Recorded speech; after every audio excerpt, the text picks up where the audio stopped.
Lisa woke up again at 3 in the morning. The tall figure stood beside her bed like a shadow against the dim light from the hallway.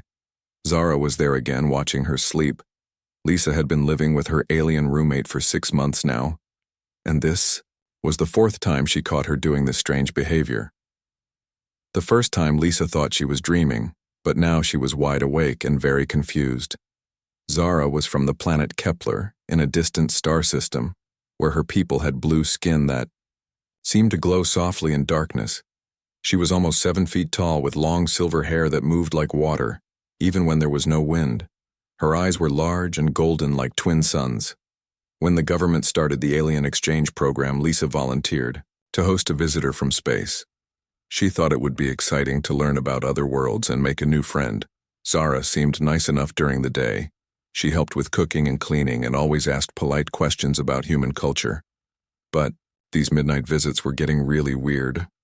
Lisa sat up slowly, trying not to startle her tall roommate. Zara turned her golden eyes toward Lisa, but did not move away. "Why do you stand here at night?" Lisa whispered. Zara tilted her head in that odd way she did when thinking hard about human words. "I watch over you," she said in her musical voice that sounded like wind chimes. Lisa felt her heart beating faster. "Watch over me for what?" Zara moved closer and sat on the edge of the bed. The mattress barely moved under her weight, even though she was so tall. "In my world, we have creatures that hunt in darkness. They smell fear and weakness. They come for those who sleep alone." Lisa blinked in surprise. "But there are no creatures like that on Earth." Zara looked toward the window where moonlight streamed through the curtains. "Not yet," she said quietly. Lisa felt a chill run down her back. "What do you mean?" "Not yet."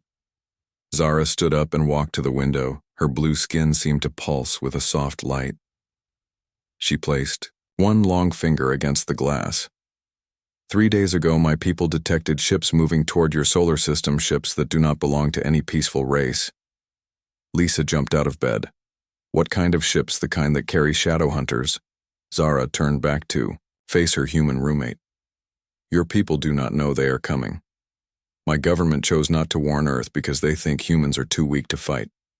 But I have lived with you. Lisa, I have seen your strength. I have seen your courage when you defended that small dog from the bigger one in the park. I have seen your kindness when you gave food to the homeless man on the corner. Humans are not weak." Lisa felt her mouth go dry. "How long do we have?" "Perhaps 2 weeks before they reach Earth." Zara walked back to stand near the bed. "The shadow hunters are very dangerous. They can move through walls and feed on sleeping minds, but they cannot touch those who are watched over by a guardian."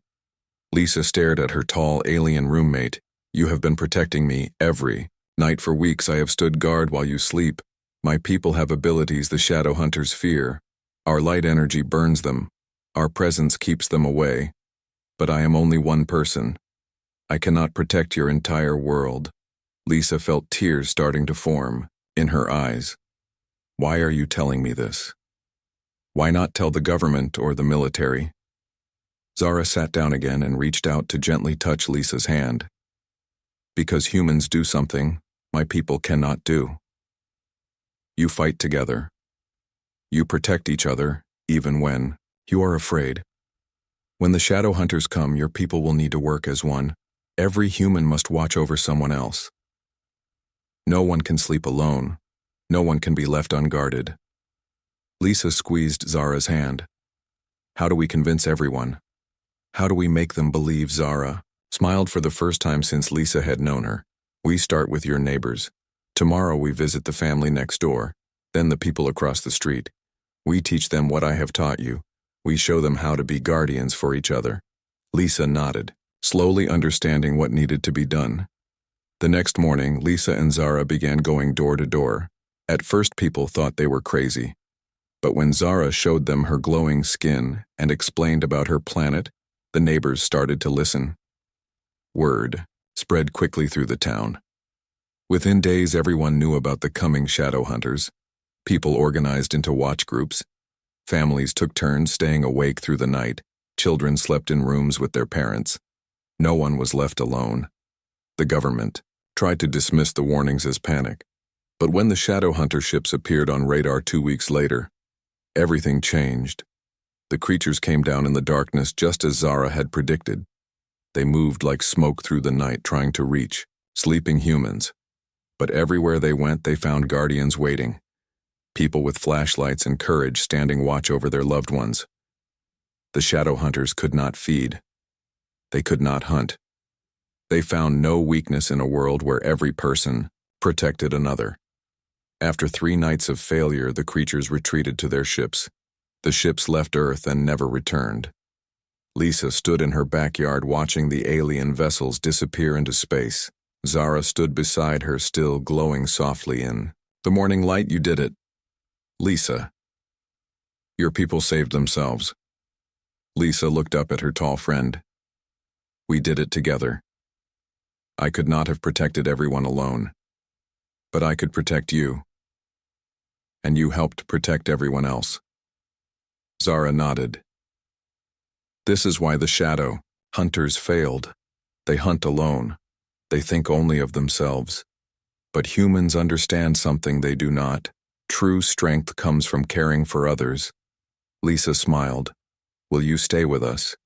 Will you keep being my roommate? Zara's golden eyes sparkled like stars. Would like that very much, but perhaps you will not need me to stand watch anymore. Lisa laughed. Are you kidding? After all this, I sleep much better knowing you are there. Besides, someone has to teach me how to glow in the dark like you do. Zara tilted, her head in confusion. Humans cannot glow. Lisa grinned. Maybe not with light, but we glow in other ways with kindness and courage and love. Those are the things the shadow hunters could never understand. And those are the things that saved our world. From that night forward, Lisa never woke up worried about her alien roommate standing beside her bed. Instead, she felt grateful. Grateful to have a friend who would watch over her. And grateful to live in a world where people watched over each other. The shadow hunters never came back. But the watch groups continued because everyone had learned something important. No one should have to face the darkness alone.